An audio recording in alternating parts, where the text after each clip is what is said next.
Монгол төрийн цагдаа дотоодын цэргийн байгууллагын 105 жилийн түүхт ойн баярын мэндийг хүргэе. Монгол улсын цагдаа дотоодын цэргийн байгууллага үүсэн байгуулагдсан цагаас хойш улс орны нийгэм төрийн байгууламжийн хөгжлийн бүхий үе шатнд хөгжим бэхжиж ирсэн. Төрийн тусгайлсан чиглэлтэй өвгөн байгууллагуудын нэг. Түүхэн баримтчиг тэмдэглэснээр Монгол улсад цагдаа хэмээх тусгай үр гүйцэтгэдэг албаагч 1733 онд байгуулагдсан Улястайн Манж жанжны газрын мэдэлд Улястайн цагдаа цэрэг нэртэйгээр анх бий болжээ. 1866 онд хүрээний хилийн дээсийг 15 газраар хэмжээлэн Түшээд хан, Сэцэн хан, Их шавьд хувааж хариуцуулснаар 15-ны цагдаа гэдэг нэршил гарчээ. 1905 онд хүрээнд байгуулагдсан цагдан зээрлүүлэх газар нь Монгол дахь цагдаагийн анхны байгууллага байлаа. 1910 онд цагдан зээрлүүлэх газрыг цагдан сэргийлэх цэргийн хороо болгон өөрчилж, Манж цэргийн оронд Монгол цагдаа цэргийг ажилуулах болжээ. Ардын засгийн газрын 1921 оны 7 дугаар сарын 19-ний өдрийн хурлын шийдвэрээр цагдан сэргийлэх байгууллагыг цэргийн яамны бүрэлдэхүүнд оруулж, цагдан сэргийлэх цэрэг хэмээн нэрлэснээр Монгол улсын орчин цагийн цагдаагийн байгууллагын үүсэл тавигдсан юм. 1924 онд улсын анх дугаар их хурлын шийдвэрээр цагдан сэргийлэх ажлыг дотоод явдлын яамд шилжүүлж, улсын цагдан сэргийлэх газрыг байгуулсан бөгөөд 1940 оны үед тусгайлсан чиг үүрэг бүхий төрөлжсөн мэргэжлийн албад аймаг хотын цагдан сэргийлэх ангиуд нэмэгдэж, үйл ажиллагаа нь улам өргөжсөн байна.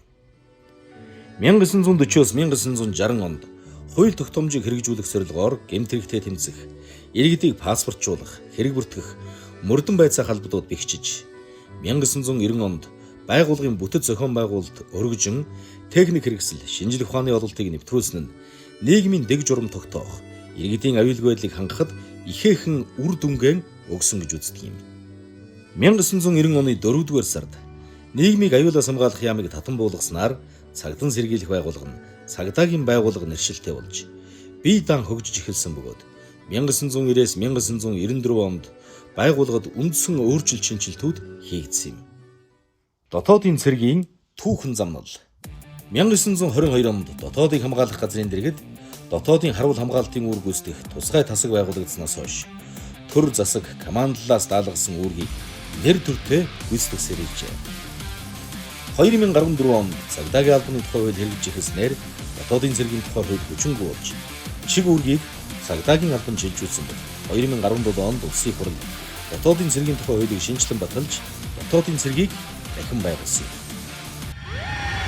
Цагдаа дотоодын цэргийн байгууллагын чиг үүрэг.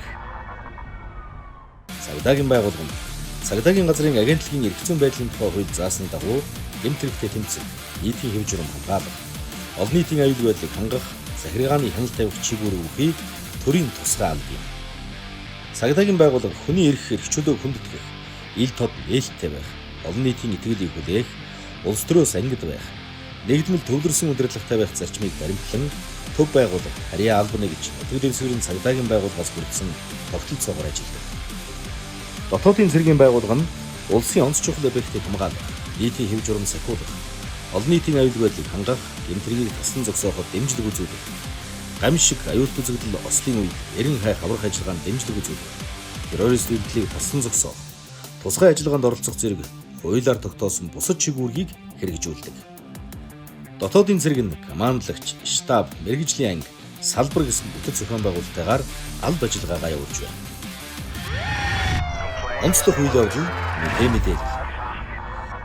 Улсын хурлаас 1992 онд Монгол улсад нийгмийн дэг журмыг хангах талаар төрөөс явуулах үйл ажиллагааны үндсэн чиглэлийг 1993 онд цагдаагийн байгууллагын тухай хуулийг баталж 1994 оны 1-р сарын 1-ээс дагаж мөрдүүлсэн.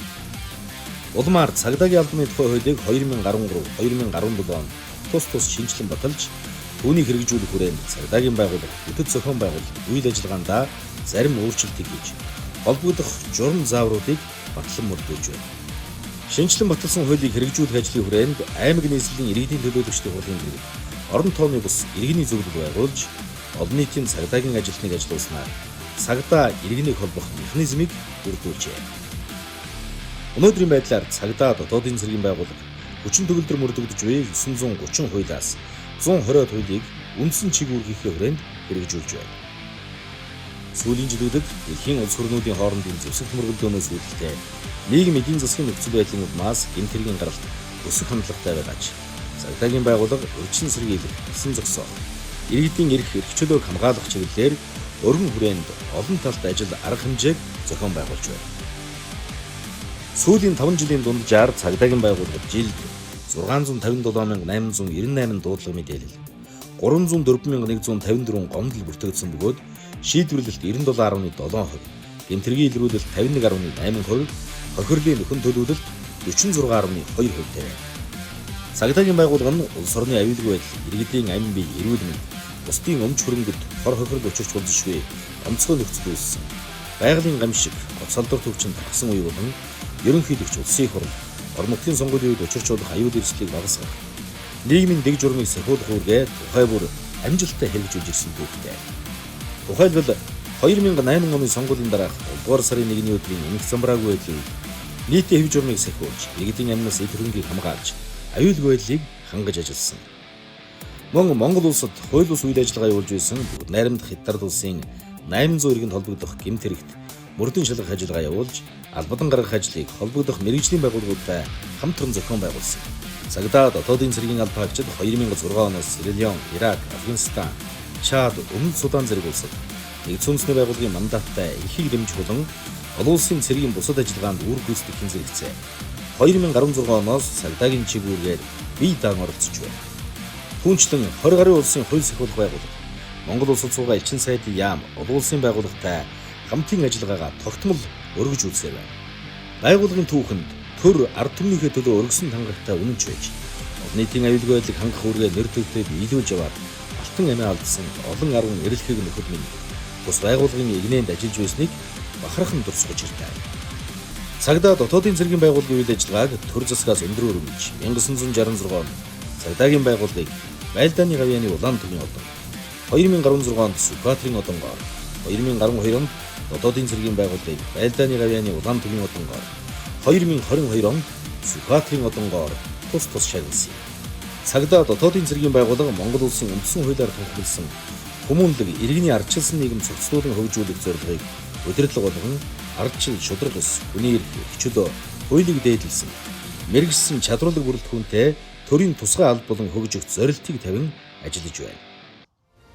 Цагаан шонхрынхон сүр хүчинд өөдөө хиймэртэй, өөдрөг тэмүүлэлтэй, амар тайвныг сахиулах ариун үүрэг тангарагтай, үе үеийн албаагчдын хамтрыг өргөх, амжилтыг түүчээлэх бахархал төдөр Монгол төрийн цагдаа дотоодын цэргийн байгууллагын 105 жилийн түүхт ойн баярын мэндийг хүргэе. Цагдаа дотоодын цэргийн байгууллагын сүр хүч улам төгөлдөр болтугай. Цагдаагийн ерөнхий газар.